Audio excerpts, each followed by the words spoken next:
बार बार वो कहें राहुल गांधी अग्निवीर बंद कराएंगे। राहुल गांधी ने संसद में कहा, सब जगह कहा हम अग्निवीर बंद कराएंगे। इंडी अलायंस ने भी कहा हम अग्निवीर बंद कराएंगे। अखिलेश यादव ने भी कहा हम अग्निवीर बंद कराएंगे। अच्छा, तो अग्निवीर बंद क्यों करानी है? कारण क्या है? अग्निवीर बंद इसलिए करानी है क्योंकि अगर एक रेगुलर रिक्रूटमेंट होगा तो उसमें 4 साल तक ट्रेनिंग मिलेगी, हाँ, और उसके बाद भी मिलेगी। बड़ा स्लो प्रोसेस होता है रेगुलर रिक्रूटमेंट का। पहली बात तो रिक्रूटमेंट ही नहीं होगा इतनी आसानी से, रेगुलर रिक्रूटमेंट धीरे धीरे होगा। अग्निवीर के जरिए ज़्यादा लोग अग्निवीर बन जाएंगे। ज़्यादा कुछ नहीं तो उन्हें गोली चलाना और लठे चलाना तो आ ही जाएगा। और जब इतने अग्निवीर हो जाएंगे तो उसमें से 25% रखेंगे, 75 छोड़ देंगे। तो वो 75 कहाँ आएंगे? जो अच्छे खासे ट्रेंड हैं, जो किसी भी अन्य डिपार्टमेंट से ज़्यादा ट्रेंड है, वो कहाँ आएंगे? वो सीआरपीएफ में आएंगे, सीआईएसएफ में आएंगे, वो पुलिस में आएंगे, वो अन्य होमगार्ड्स में, इसमें उसमें आएंगे, भर्ती होंगे। कौन से? ट्रेंड लोग। अच्छा, मान लीजिए कि भर्ती निकली भी है तो पुलिस को अपनी भर्ती करनी, तो क्या करेगी? पहले भर्ती करेगी, पहले साल 1.5 साल ट्रेनिंग देगी।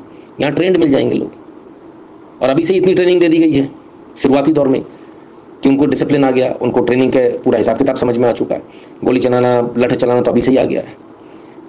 तो फिर इस बात का उससे क्या मतलब है कि वो ख़त्म कर रहे हैं? मेन तो सबसे बड़ा जो मैटर है वो यही है। कुछ लोग इस देश में कह रहे हैं कि हमने पूरे देश में केरोसिन छिड़क गया, चिंगारी लगाने की देर है, और आप ऐसे में अग्निवीर के नाम पर एकदम से बहुत सारे जवान पैदा कर दे रहे हो जो देश को संभाल लेंगे। हम तो चाहते ही नहीं ना देश संभले। इतना बड़ा देश है कि अगर इसमें कुछ हुआ तो उसको संभाल कोई नहीं पाएगा।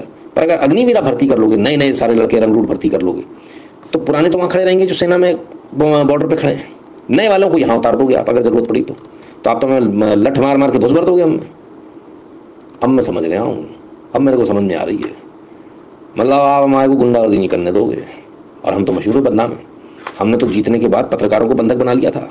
महिला पत्रकारों को उठा के हाथों से उठा के अंदर ले जाके हॉल में डाल दिया था, ताला लगा दिया था बाहर। तो रात में गैंगरेप की तैयारी थी, बच गए वो तो। हंगामा इतना हुआ कि सारे चैनल पर चला आया हमारी महिला पत्रकार चली गई, हमारी महिला पत्रकार चली गई। तब जाकर जो है मुलायम सिंह यादव जी ने जो है छुड़वाया था। झांसी का केस पता कर लीजिएगा, याद है आप लोगों को? भूल गए? तो ऐसी परिस्थिति करनी कि अभी तो 99 सीटें आई हैं, खुदा ना खास्ता था थोड़ी सी ज़्यादा आ जाती तब क्या होता? तो अग्निवीर उस समय काम आ जाएंगे। तो अग्निवीर उस समय काम ना आ पाए, इसलिए अग्निवीर योजना को बंद करना अखिलेश यादव जी को, इसलिए अग्निवीर योजना को बंद करना है राहुल गांधी को। क्लियर है? सारा झगड़ा यहाँ है। देश में कानून व्यवस्था नहीं होनी चाहिए, लॉ एंड ऑर्डर का जो है बिगड़ा रहना चाहिए, लॉ एंड ऑर्डर ना हो देश में। अगर वो होगा तो वो किसके जरिए होगा? अग्निवीर के जरिए। आप इंप्लीमेंट करा लोगे, हम इसे इंप्लीमेंट ही नहीं होने देना चाहते। झगड़ा सारा इतना सा है, बस। समझ में आ गया? कुछ और बचा तो नहीं?